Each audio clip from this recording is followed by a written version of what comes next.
We have developed speed, but we have shut ourselves in. Machinery that gives abundance has left us in want. We think too much and feel too little. More than machinery, we need humanity.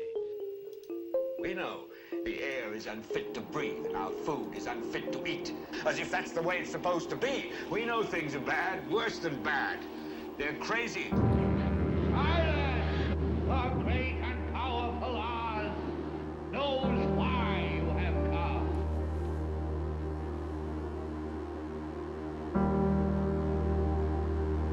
You've got to say, I'm a human being. God damn it. My life has value. You have meddled with the primal forces of nature. Don't give yourselves to brutes. Men who despise you, enslave you, who regiment your lives, tell you what to do, what to think, or what to feel, who drill you, diet you, treat you like cattle, use you as cannon fodder.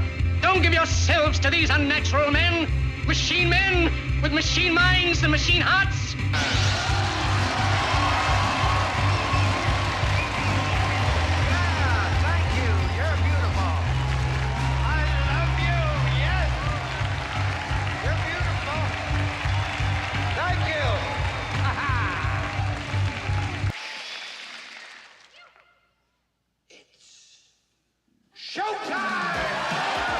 It's time to buckle up for making sense of the madness. And who loves you? And who do you love? Hey everybody, Jason Bermas here, and we are definitely going to be talking Tariff Town, USA, as it's kind of impossible to be within the zeitgeist of society and the discussion without talking about these things. And again, I think that I would be remiss if I didn't just like outright come out and say that these things are really good. And we're going to talk about the negatives, the media portrayal. But what I'm really going to focus on is the late 90s and Nike. Okay, because that's like the big headline everywhere. Oh no, Nike stock went down. Oh no. First of all, I got to tell you right now that I am mainly an Adidas guy. Mainly an Adidas guy. Doesn't always have to be Adidas. If I like it, I'll wear it. I have plenty of Nikes. I've had plenty of Nikes over the years. But the real reason that to this day, and this is one of those things that's absolutely worked on me and just about everybody else out there, is the fact that we have been propagated. This is the true public relations propaganda crossover, both of which, Edward Bernays is the king of, to look at Nikes as some sort of status symbol, right? Now, don't get me wrong. For instance, bought a pair of Jordans because I think they were like $50. They were like $49.99, brand new. I always go to like Ross or TJ Maxx or something like that, or I'm in the clearance aisle, blah, blah, blah, blah. But they were black, mainly a little red tint, little white tint. That's fine with me. Honestly, they're not even that comfortable. They're more of almost a dress shoe for a guy like me. In fact, I wore them to my buddy's wedding. And, they were the Jordans. I don't even think they had the Nike swoosh on them. But, the reason I want those, okay, is because I couldn't have them as a kid, right? I couldn't afford them as a kid. And like, they were like the top tier sneaker. Now, we all have our hobbies. We all have our vices. I certainly do. I collect retro tech, video games. I like to tinker. I like to take things apart, put them back together, customize them, hack them, stuff like that. There are sneakerheads out there.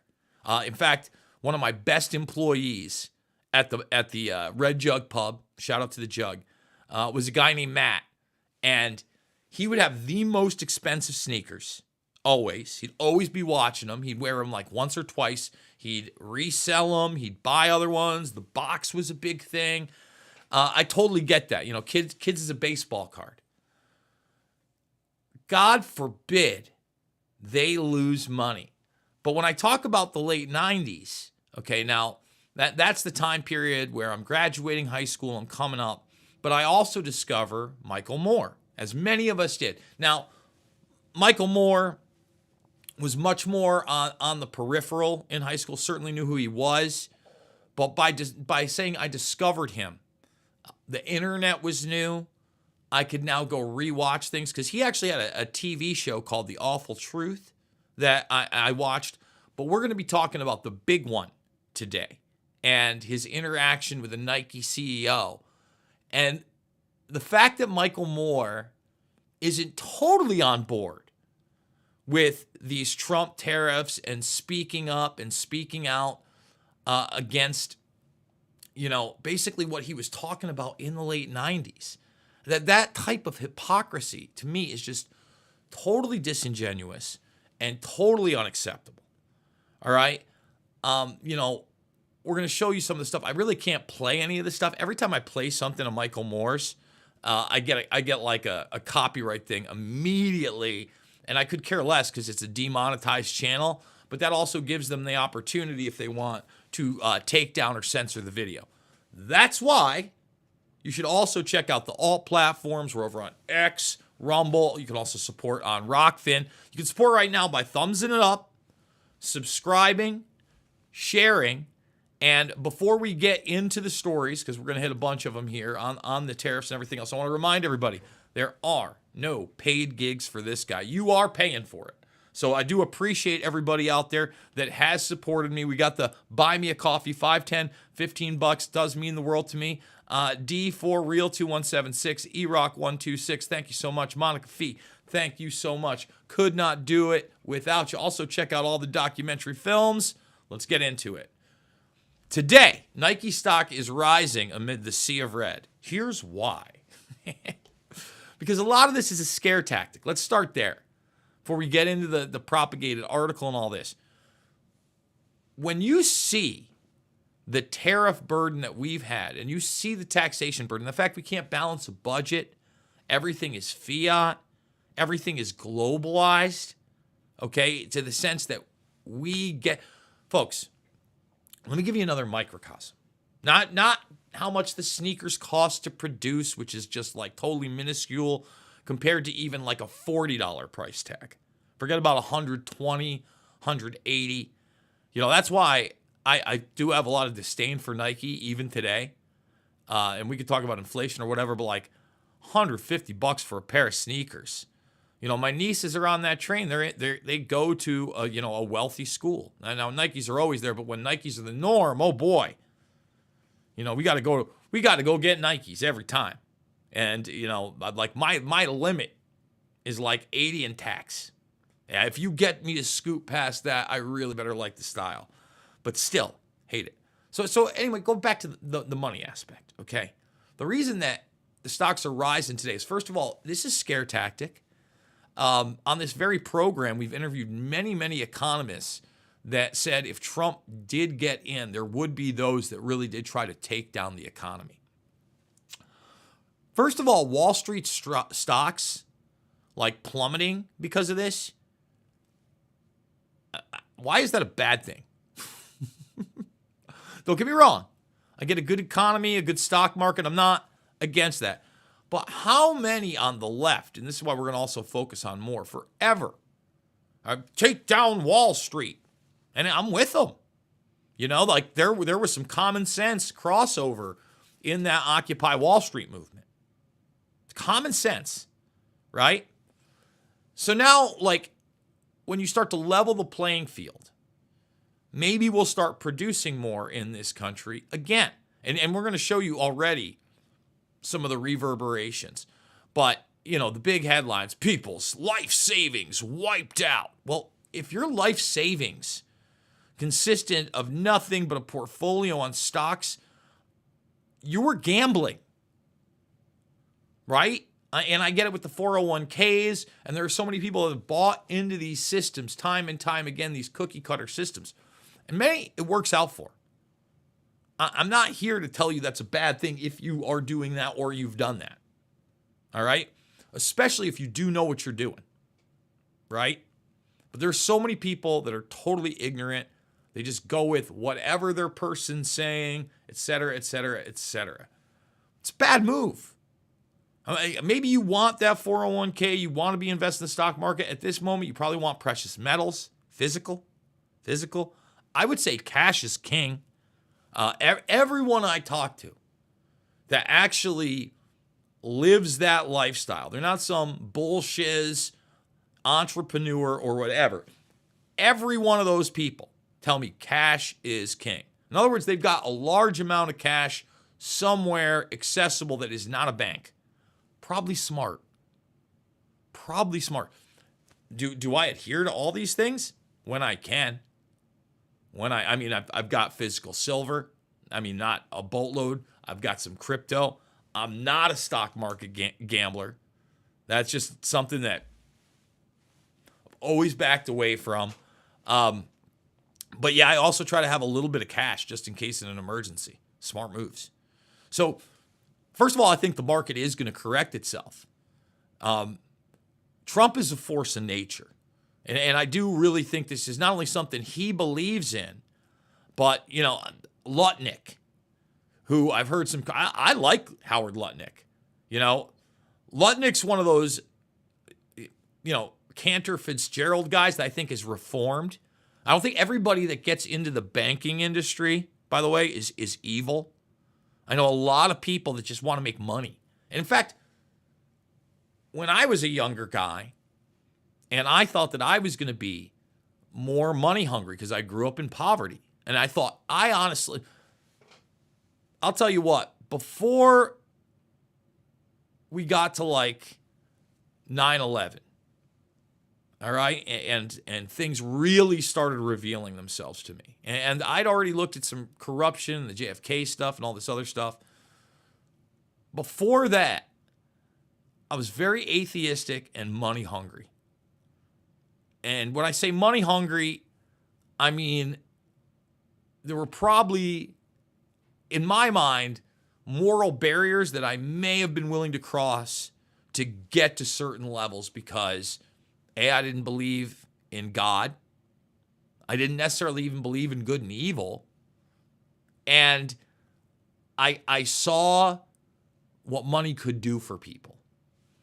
And then after 9/11, so much changed that, first of all, I never was dismissive of money and working for things because it makes things easier, folks. When you have money, when you can pay those bills, less stresses, all right? When you're stressing out all the time, when you're busting it, 40 hours in one place, 25, 30 in another, and I've been there, you can get on this race where that's all you're doing.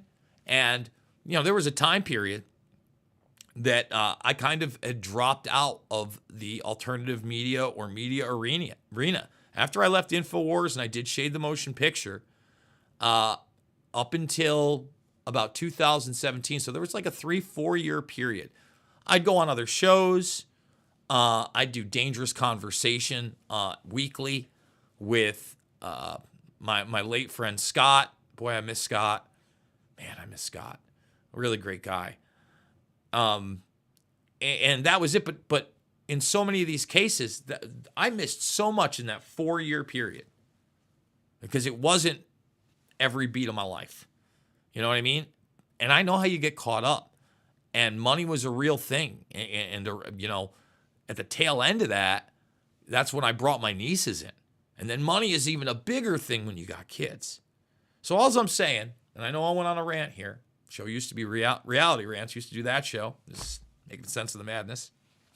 I get it. I totally get it. I've been blessed to get back in this arena. But by doing so, I think that I have a larger scale view of some of these stories. So look, I don't think Nike's going anywhere.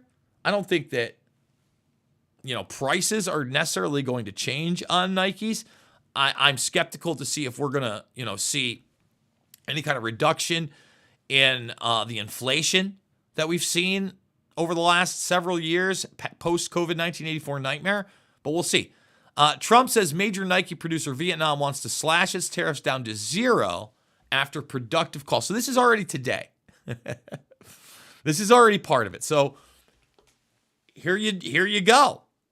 So now all of a sudden, if they want to play ball and take the tariffs off on us and we can export to them, then we'll lower whatever tariff is put down. Pretty smart. I mean, the guy wrote The Art of the Deal. And by the way, let me say this about Trump. He may have had like some co-writer on The Art of the Deal. Trump is that kind of persona that it doesn't get ghost written. He wants to make sure that his message is out there. And is the guy perfect? No. But is he a negotiator? Yes. Yes. All right. So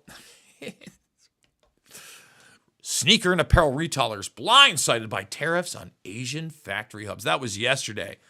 And this is when things just went wild. This is Reuters. So let's just read it.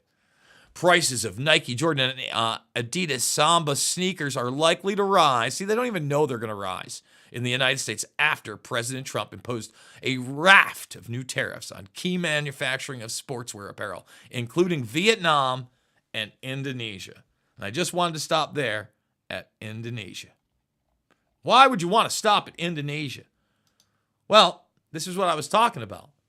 Here's Michael Moore, and in his hand, next to the Nike CEO at the time, Phil Knight. I'm not sure if he still is the CEO. This is his documentary, The Big One. All right. He's got 2 plane tickets to Indonesia where he wants to tour the factories. Now, he also, in this, here it is right here, he has this open letter, Nike Come Home. Okay. An interview with Michael Moore. Okay, Nike Come Home, 1998. You go check it out right there. But you check out the movie. Okay, so in this, Michael Moore, I forget what the exact bet was. I wanted to put this on. I wanted to play the clip, guys. I really did. We're on the YouTubans. And like I said, anything Michael Moore, it's on YouTube. Okay, The Big One. He challenges him to a race. Now, Michael Moore, was never in peak physical condition. Let's be honest. And you would expect, no matter how out of shape and old the CEO is, he would probably beat Michael Moore. But he challenged him to a race, and if he won, he was going to make him build a factory in Flint, Michigan. Oh my goodness. I'm pretty sure that's how it went. So again, Michael Moore's telling the CEO of Nike almost 30 years ago that he wants them to come back to America and produce things here. And the guy explains to him, and he's very honest about it. And he's like, I don't think it's fair either, but things need to change. And, they talk about the slave labor and all that other stuff and what's really going on there. So now we're, again, in a place where most of those places, Indonesia, Vietnam, the standard of living's gone up. It has. But it's going to go up more if they start playing ball more on an even front. It has to. That's the way things work. We could talk about oppressive governments, and that's a big deal in China. I've talked about that bald and bankrupt guy several times now on my shows who visited China. Well, he was just did another video from China where he went to the borderline of South Korea, okay? Or I'm sorry, not South Korea, North Korea, okay? And I have a good friend that, I've known, I've respected him for a very long time since he was in high school. Very motivated in the, schlock horror industry, which I've always loved, filmmaking, storytelling. He does these things called Young Pioneer Tours, where he is able to get people of Western descent, Europe, the United States, into North Korea so they can see it for themselves, right? And I think that's important. I watching the bald and bankrupt guy in China, I want to see it for myself. I can see the methods of control and oppression, all right? But I can also see the human aspects and the standard of living and the culture and the differences. And I think we want to absorb as much of that as humanly possible. So I just kind of wanted to hit on quickly. And by the way, I might get to your questions and comments. So if you are watching over on the YouTubans live, not only give me the thumbs up, not even 100 thumbs up yet, but get your questions and comments on the stories in there on the tariffs. And we're about to get into Virginia Giuffre Roberts and that story update there in a moment as well. Another really bizarre turn there, one I didn't see coming. But we may go to your questions and comments at the end of the broadcast. I think we're actually going to be able to do that today. All right. So what's Moore up to? Well, he's on Substack, and he's Donald Trump wants a new portrait of himself. Now, this thing's been going around for a while, right? I mean, they got like the chubby cheeks Trump. The eyes aren't quite right. I'll tell you what. Why don't you let my boy Tony Cavallo do it? My buddy Cavallo did just an amazing Trump portrait, which Trump actually ended up buying from him. And he sells prints of that. That's who he should commission. In fact, I'm going to text Tony, and Tony should you find out the dimensions of that. Just paint it and send it to him. And I bet it becomes the replacement. And perhaps my friend can get even more work for his talent out of there. But he's focused on a non-issue. Like right now, we're in the middle of real issues, including the tariffs, including bringing industry back home. All things more should be behind. By the way, Bill Maher having dinner at the White House, talking to Trump, breaking bread. They don't have to agree, right? And I think like Kid Rock facilitated that. We live in a bizarro world. Those are positive things to me, okay? Positive, open dialogue and conversation, positive things.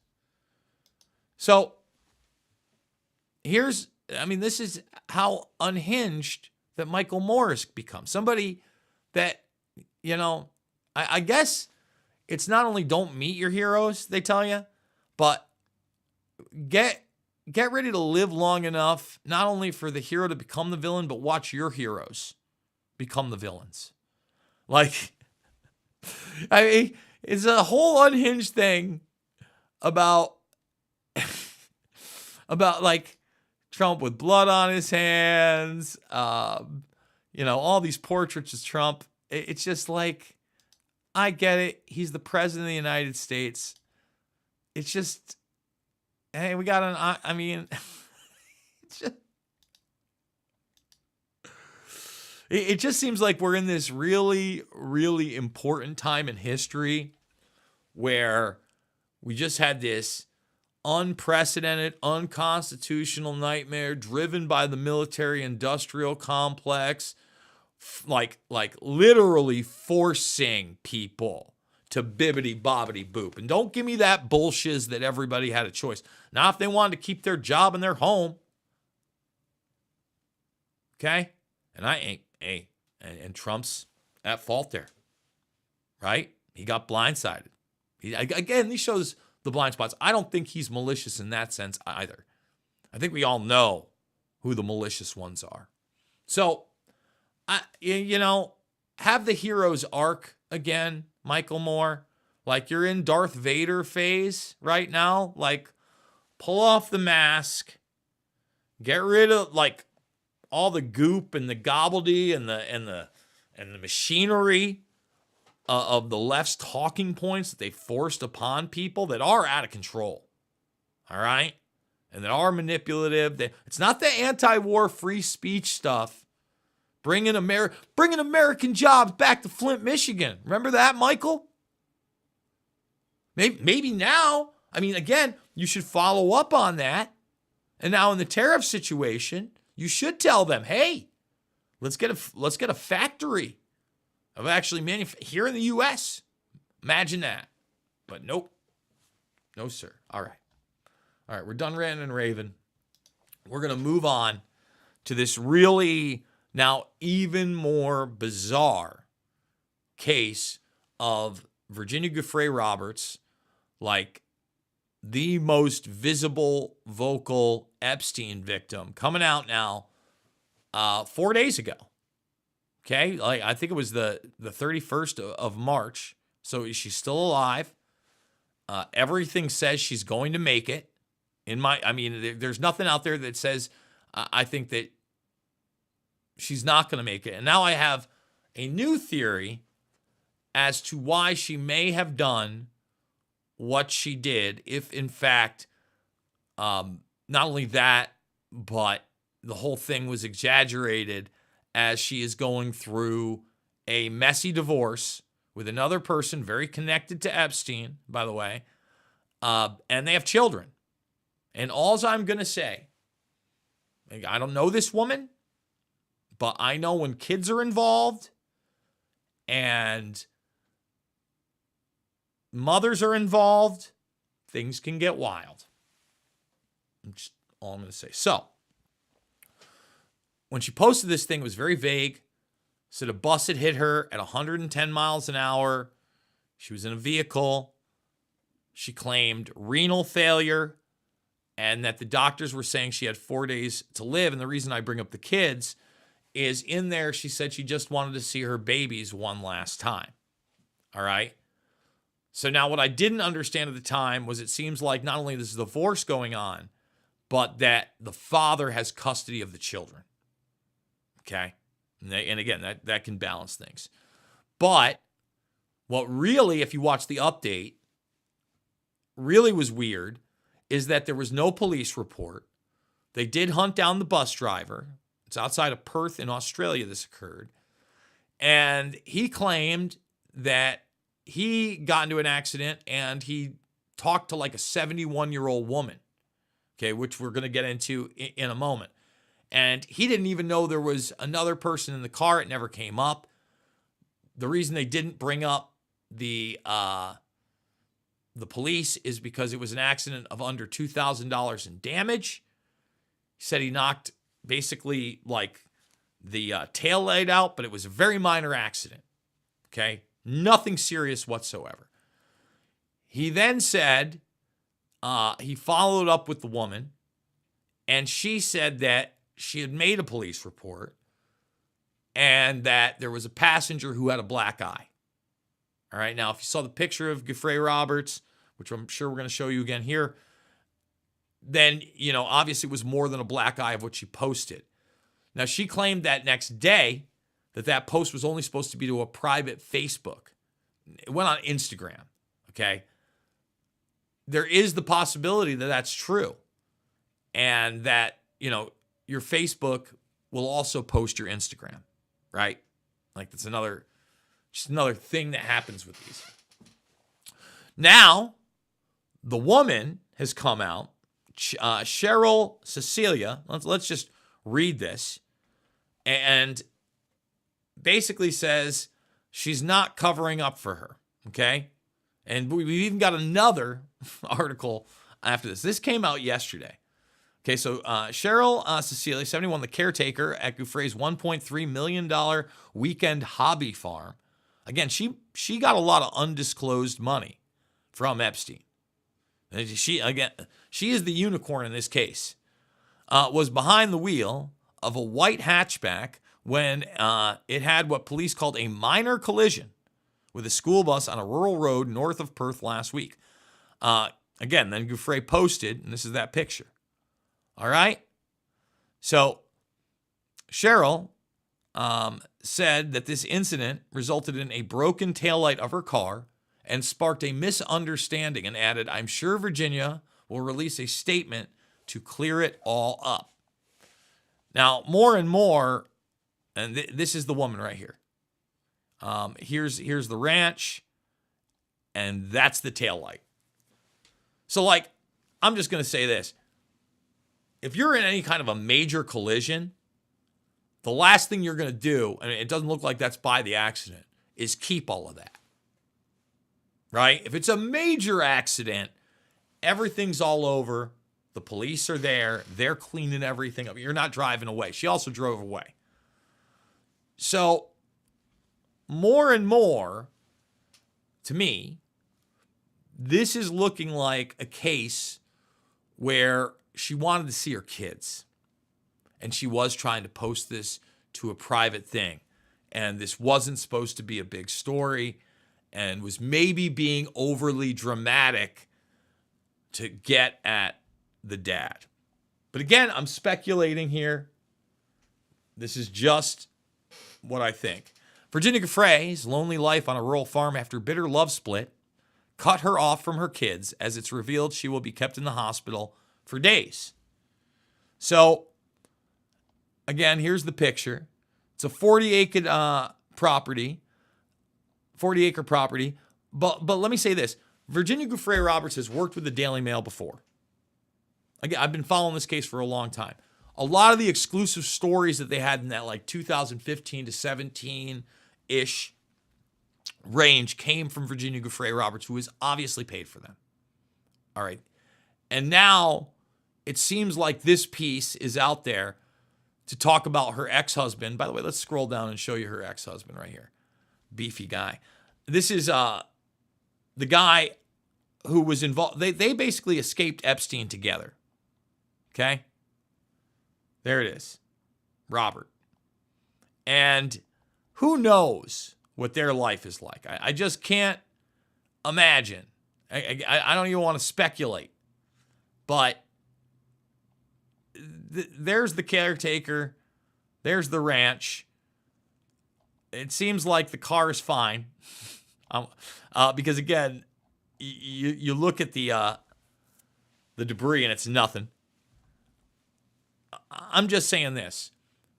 The more I see this, number one, I'm glad that it doesn't appear that she seems to be in danger. I'm glad that it appears that she's going to recover. She's not actually going to die or in renal failure, etc. But I think this is some kind of a personal dispute involving your children where things got dramatic, and I'm going to leave it at that. That's my take on this right now. But if anybody has any more information, we'll be covering it here. I think it is an important story. All right. I want to talk a little bit about Peter Thiel, because we were talking about the Trump administration. I was really on some of the positives here. But Thiel has been instrumental, okay? Instrumental in not only the W for Trump, all right, and really that push over the finish line. Because, let's be honest, again, 2020, as corrupt as it gets. No one's been charged with anything. In fact, the people that dared to challenge it, they're the ones that got sued into oblivion. They're the ones that are doing prison time. Craziness. Nutso. Okay? In 2024, yes, too big to rig, but had the right players not got behind Trump, Peter Thiel being like the big one, who knows what happens. And the guy has really shaped the administration. J.D. Vance is just a small part of that. And I want to just hit this article really quickly. It's out of National Review. Eugenics gets a modern facelift with investment from Peter Thiel. Screening for gender and health during IVF means discarding embryonic human beings who don't match parental preferences. A moving image of a smiling, crawling little girl appears on the screen, while a pink bow precariously totters on her head. Above her, big black letters read, "This baby was carefully selected as an embryo." The subheading states, "Her mother screened for gender and health during IVF." This is the opening to a controversial op-ed by Anna Louise Sassman, recently published in the New York Times, "Should Human Life Be Optimized?" Folks, this is where it all starts to tie in. Modern day eugenics is transhumanism. Okay? And transhumanism eventually becomes post-humanism. I'm pro-human. I'm team humanity.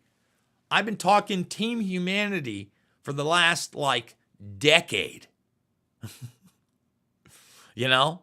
Long before it became a Muskernuts hashtag, which, I mean, again, it was very bizarre, almost turned my stomach upside down a little bit. I'm team humanity, and I hope that you are too. I hope that we can all try to be team humanity together. Now, do I think screening is a bad thing? No. But if we're screening for things, we should also be working towards fixing anything that could be wrong while screening. And the other thing is, how much of this is mumbo jumbo? We've been lied to on so many levels by the techno medical establishment for how long? I'm just saying, there's a good chance Jason Bermas wasn't from the best stock and could have been one of the inferior ones. I mean, born to teenage mom, right? Not a lot of income. I mean, probably was going to be a dullard.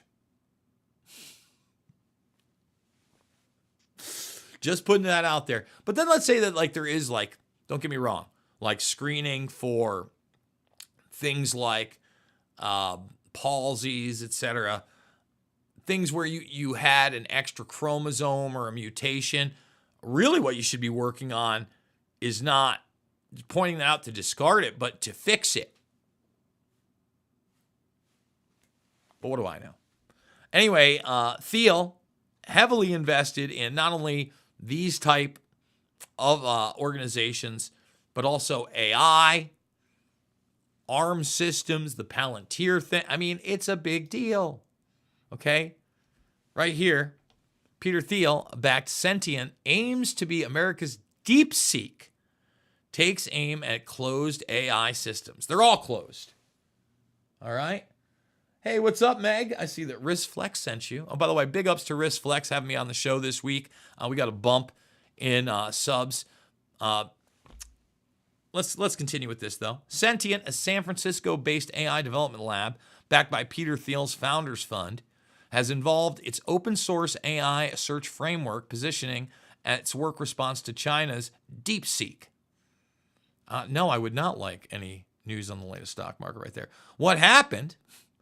Sentient released its Open Deep Search, ODS, framework, stating that it outperforms major closed-source competitors like OpenAI's GPT-4o, Search Preview, and Perplexity Sonar Reasoning Pro, reported by Decrypt. So look, I have yet to find that any of these AI models, all right, aren't just regurgitators in many senses and narrative driven. And because they're narrative driven, they are programmed. And every time they start talking about things outside of their programming, all of a sudden there's an update. All right? And look, AI, it's not coming. It's here. What are you doing with it? How are you utilizing it? This is not something you want to be behind on. And I'm not saying you need to become an expert in all the different arenas. I think that's going to be utterly impossible. But I am saying that, again, the economy, technology, global strategic actual warfare, economic warfare, information warfare, it's all coming to a head right now in a way we haven't seen, at least I haven't seen in my lifetime. I mean, so many of the things that I've spoken about, pontificated about, researched are now not coming to fruition, but they are in full force, full drive mode. Okay, they're happening.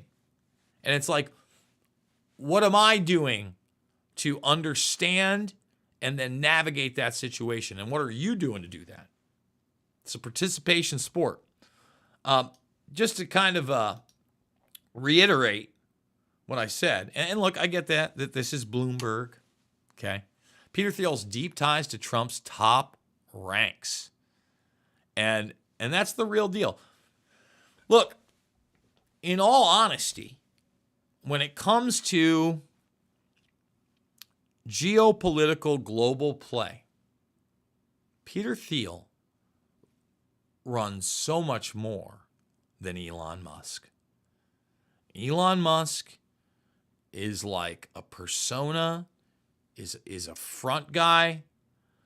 Peter Thiel is an intricate negotiator and somebody with inside knowledge of so many of these systems and how they work.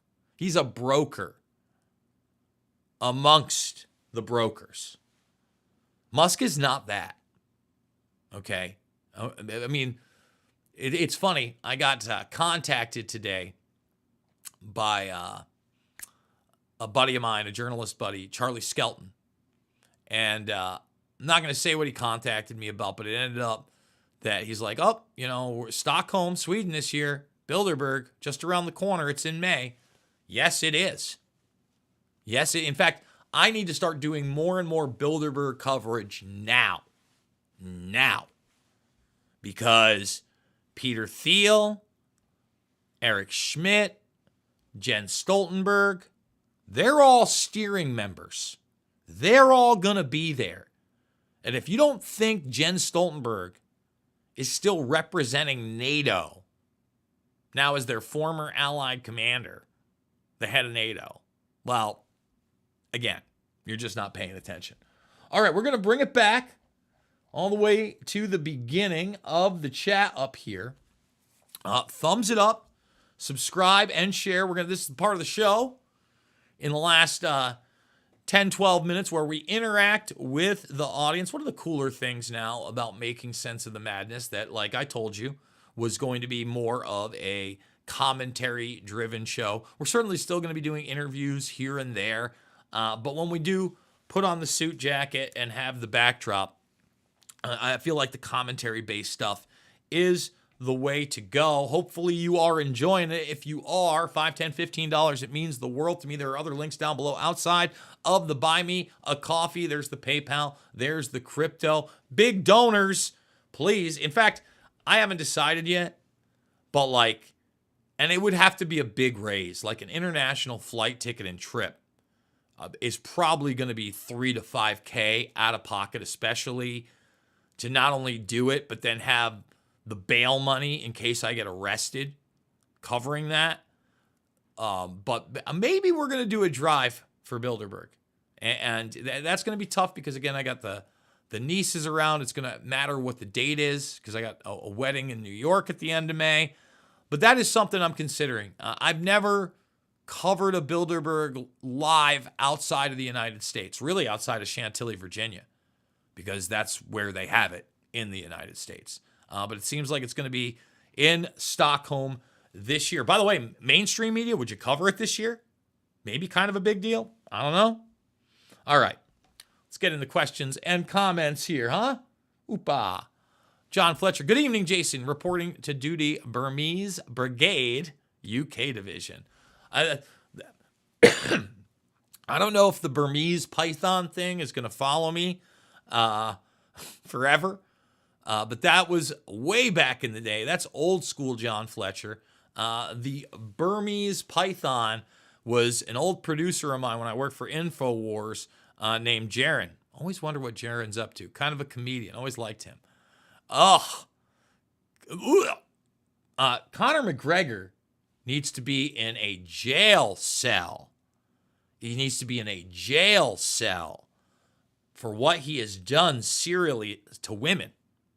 He has no business being in any political office, other than the fact that many of the people in political offices globally are gangsters.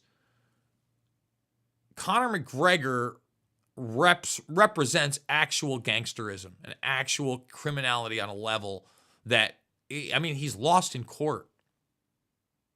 He's lost in court. Ugh. It turns my stomach every time I see the guy. God bless you. Adidas are true to size. Nike is a little bit narrow. You know what? I do find that. In fact, Nike, I end up usually at a 12, and Adidas, I can jam into an 11.5. Sometimes a 12 is a little too big. The only Nike I have that fits in the Air Monarch, and they are known as the old man shoes, but are very comfortable. Bernays, gotta love Netflix. Is Bernays on there right now? Do they have the Century of Self? By the way, if you haven't seen The Century of Self, that is a great documentary series on Edward Bernays. Really encourage people to check that out. Let's see. Yes, I am very retro techie. You have no idea. Like the dream is to not only open up a studio where I do this show, right? But also teach people to do the shows, their own shows. But then on top of that, it would also be a retro gaming / streaming center, because a lot more people, youth in particular, are going to want to stream their video games. And yes, it's become easier and easier, but we can produce a show and show them how to do that, right? So that's the big dream. If we ever get back into like paid gigs again and having a little extra cash, that's what I'd like to open up. And then I've got this idea for a little game show that kind of involves all that. Just saying. Aloha. How we doing? And you've got your old Mattel Nintendo from 1988 with the robot. Nice. How we doing, Katie? Nike fell off and sneaker culture is feminine. I mean, you know, when I was part of sneaker culture, and I was never really part of sneaker culture, in the 90s when it like mattered to me, or early 2000s, I guess, I was in my early 20s.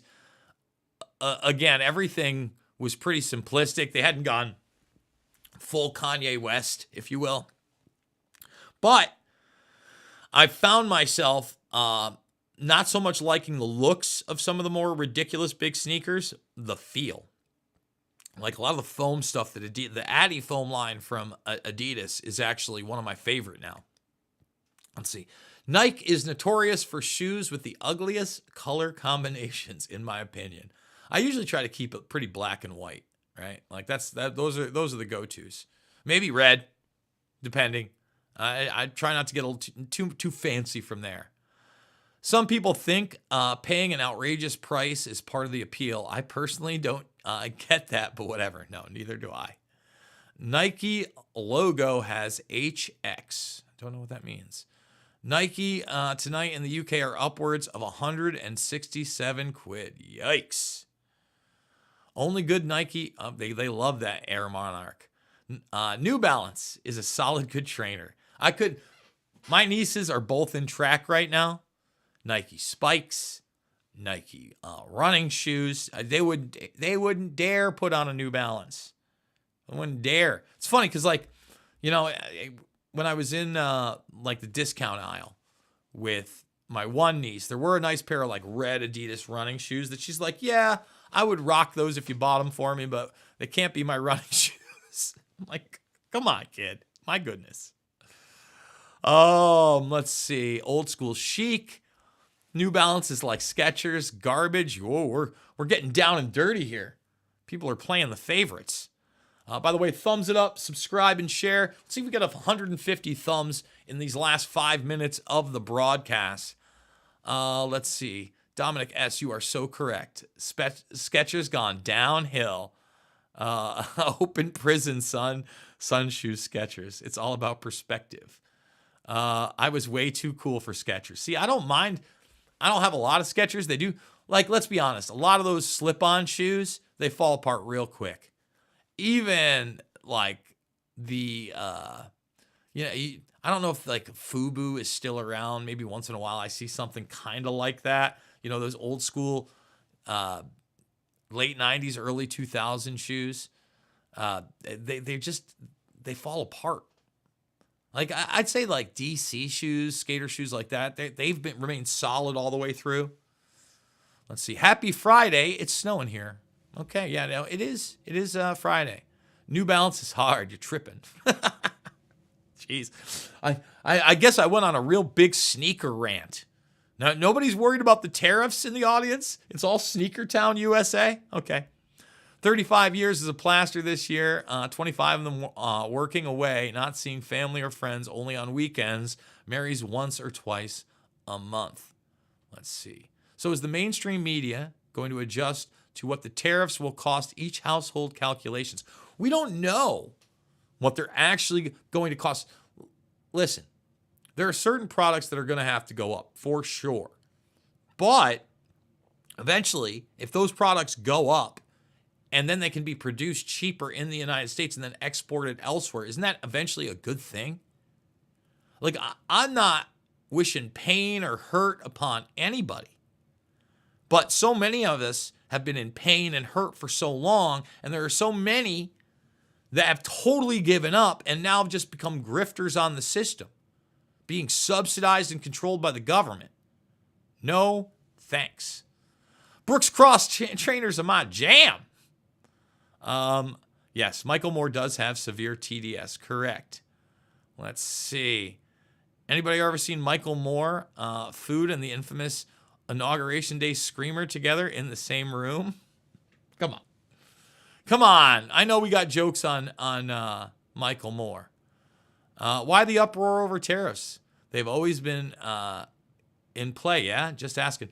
Again, we've been expected to just take the brunt. And if you watched Trump's chart, and this is, I mean, he even had that book, right? That whole, it's free. Yeah, you got to love it when he does things like that. He's putting out the evidence. This is something that we should actually be applauding the guy for, 100%. Yes, AI would have made a better portrait of Trump. The Great Distraction Circus. Great job, Jason. Keep up the great work. Thank you, Patriot. Fifth grade mentality. Michael Moore is such a letdown. Really.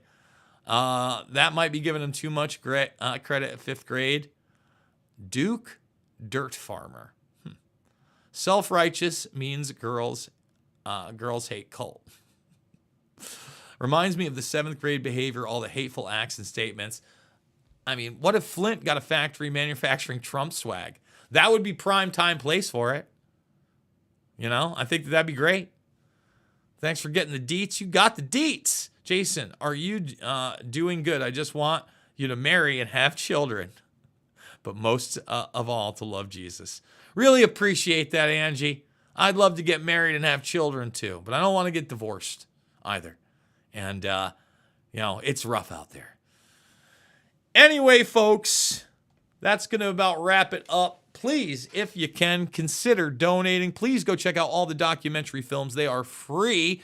Loose Change Final Cut. Invisible Empire, A New World Order Defined. Fabled Enemies and Shade the Motion Picture. They're old, but like me, they're as relevant as ever. Yucca, yucca, yucca. To this guy, it is not about left or right. It never will be. It is always going to be about right and wrong. Cannot do it without you guys. I love you so much, and we will see you all on the flip side.